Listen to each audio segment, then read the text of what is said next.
Oh, we went live. Hi, everybody. Hi. What day is it? Monday. Monday the 3rd.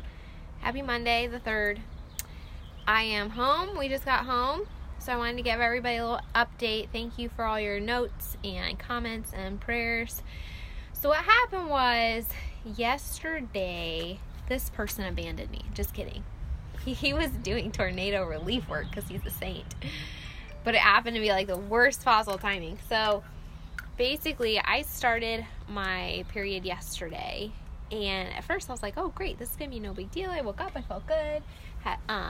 Got them ready to go, packed their food, they left. I was like, I'm not really hungry yet, so I waited.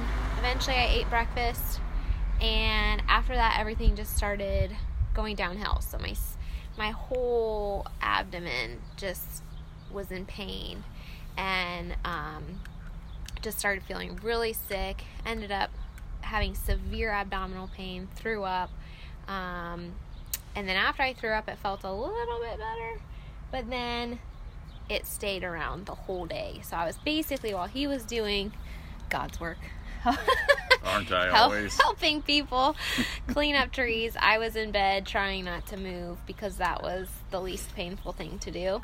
So I didn't have very much food or water yesterday. So he gets home and takes my temperature. It says 101.5. We call the on-call doctor, and they say she needs to go to the ER because with chemo stuff, any fevers are a problem. So we go to the ER, and then it was funny because my temperature was like all over the place. Like at home it was 101.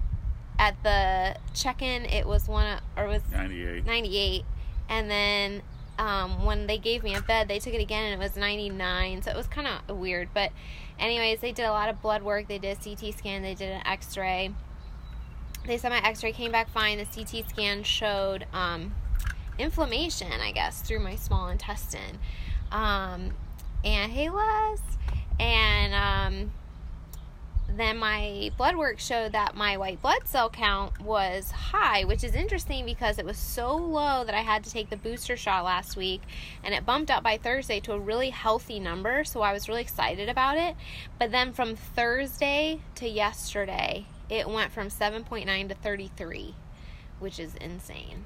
And Which is bad. Because your white blood cells are like your immune fighting, so normally if they're really, really high like that, it means they're fighting an infection or something like that.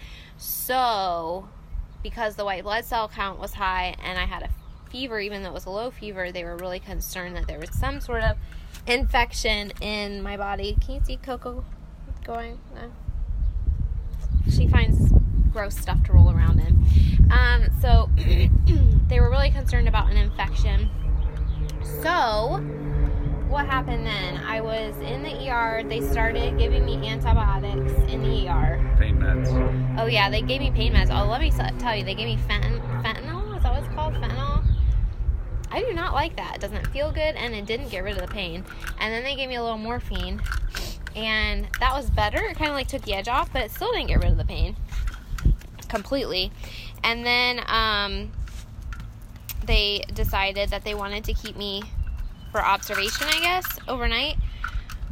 Spending the night in hospital is the least restful thing you will ever do, which is so funny because people that are really sick, like, you really need sleep to heal.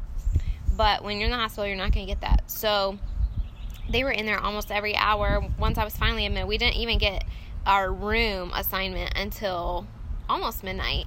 So we were kind of like dozing in the ER, and then we tried to sleep in the room, but they would wake me up to take my blood pressure or to take my blood, or the doctor finally came in at 1:30, and then all these different tests and things had to be done.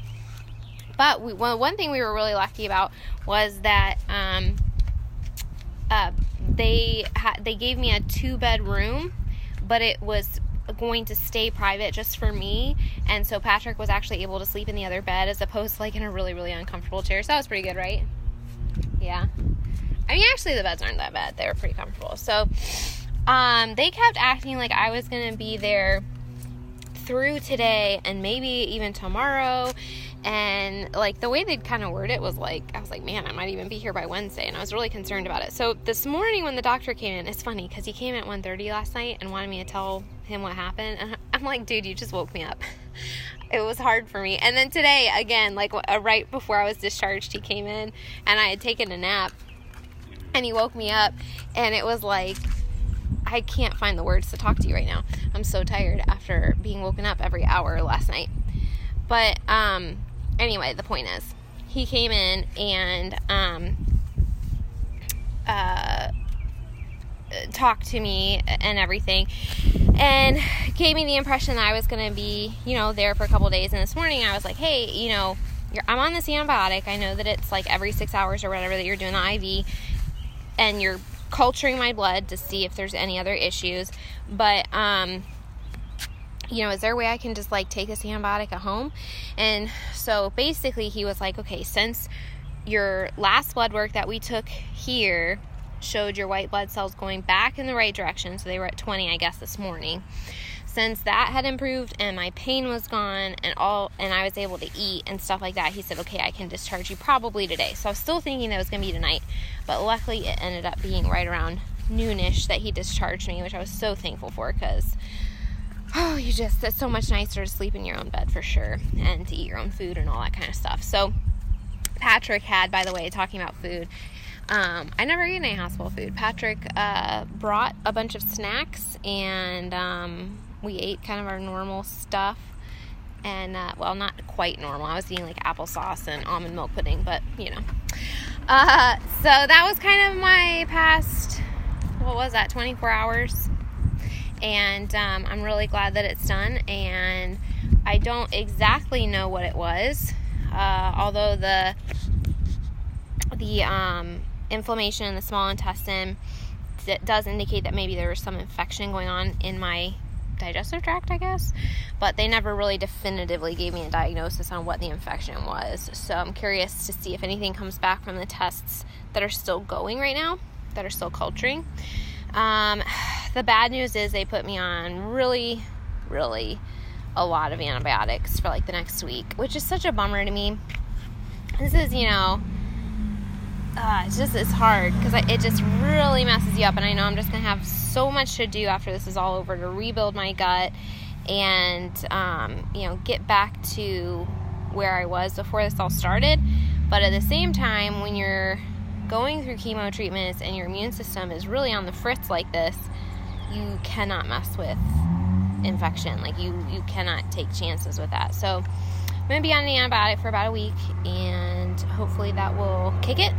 They are wondering, one minor concern that they have is that the infection may be coming from my port. If it's coming from my port, that's a bigger deal than we want it to be. So they're sort of going to keep an eye on that and hope that the antibiotics that they recommended get the job done, and that I don't get sick again. If I get sick again, they're going to have to look at the port. So thanks again, guys, for praying and for all your comments and for your kind words. I'm going to leave you with a really, really happy cocoa bean rolling around in the grass. First summer. That is how happy we all strive to be. So have a great Monday, everyone. Bye-bye.